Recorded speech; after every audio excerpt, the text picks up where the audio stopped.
Assalamualaikum warahmatullahi wabarakatuh.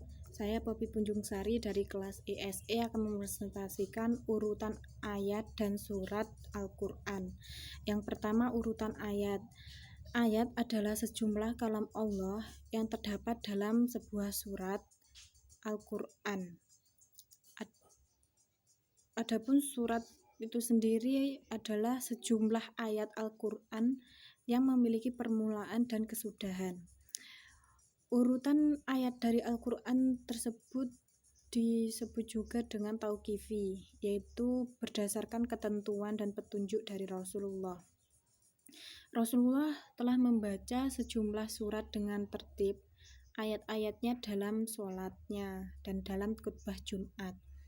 As-Suyuti menyebutkan hadis-hadis yang mengemukakan bahwa pembacaan surat-surat yang dilakukan Nabi di hadapan para sahabat itu menunjukkan bahwa susunan ayat-ayatnya adalah tauqifi, sebab para sahabat tidak akan menyusunnya dengan tertib yang berbeda dengan mereka dengar dari bacaan Nabi.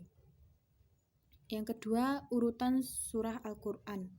Al-Quran itu diturunkan kepada Nabi Muhammad selama kurang lebih 23 tahun, terdiri dari 114 surat, dan tiap suratnya terdiri dari sejumlah ayat yang berbeda-beda.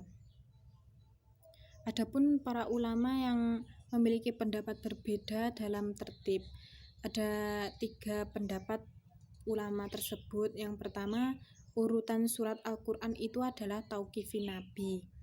Diriwayatkan dari Ibnu Wahab dari Sulaiman bin Bilal. Ia berkata, aku mendengar Rabi'ah ditanya orang, mengapa surat Al-Baqarah dan Al-Imran didahulukan, padahal sebelum kedua surat itu telah diturunkan di Madinah. Ia menjawab, ini adalah suatu yang mesti terjadi dan tidak perlu ditanyakan.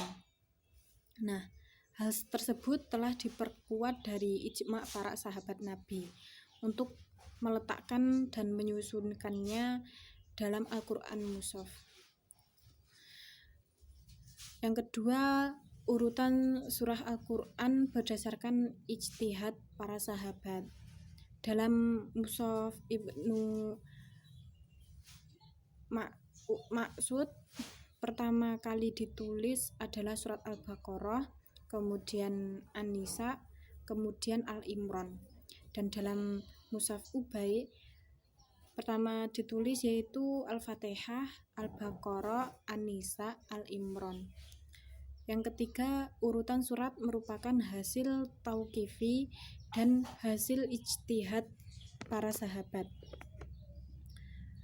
Hal ini karena terdapat dalil yang menunjukkan tertib sebagian surat pada masa Nabi. Surat-surat itu berdasarkan ijtihad para sahabat, tidak berdasarkan pada suatu dalil. Selanjutnya, urutan surat dan ayat Al-Quran. Yang pertama, At-Tiwal yaitu Al-Baqarah, Al-Imran, An-Nisa, Al-Maidah, Al-An'am, dan Yunus. Yang kedua, Al-Mi'un yaitu surat yang ayat-ayatnya lebih dari 100 atau sekitar itu.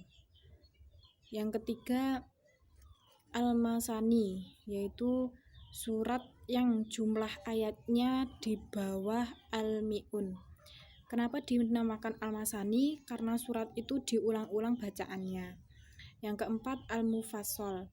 Dikatakan bahwa surat dimulai dari surat Qaf. Ada yang mengatakan dimulai dari surat Al-Hujurat, dan ada pula yang mengatakan dimulai dari surat lain. Selanjutnya, penjelasan ulama mengenai surat Al-Anfal dan At-Taubah. Ada beberapa ulama alasan tidak dituliskannya basmalah pada surat At-Taubah, yaitu kebiasaan orang-orang Arab yang tidak menuliskan basmalah pada surat-surat yang ditunjukkan untuk pembatalan janji. Jadi maksudnya pada surah At-Taubah ini tidak dituliskannya basmalah karena terdapat orang musyrik yang mengingkari janji pada yang mereka buat. Yang kedua, perkataan Utsman bahwa surat Al-Anfal turun lebih dulu karena isinya hampir sama. Pada pendapat para ulama, alasan tentang surat At-Taubah tidak dituliskannya basmalah itu karena ada arti yang berbeda. Basmalah yang berarti aman, sedangkan At-Taubah itu berkaitan dengan peperangan. Selanjutnya, pengertian tankis dan hukum melakukannya. Tankis berarti pengurangan. Tankis adalah membaca Al-Quran secara tidak telatur, dan hukumnya adalah haram dilakukannya. Sekian dari saya, terima kasih.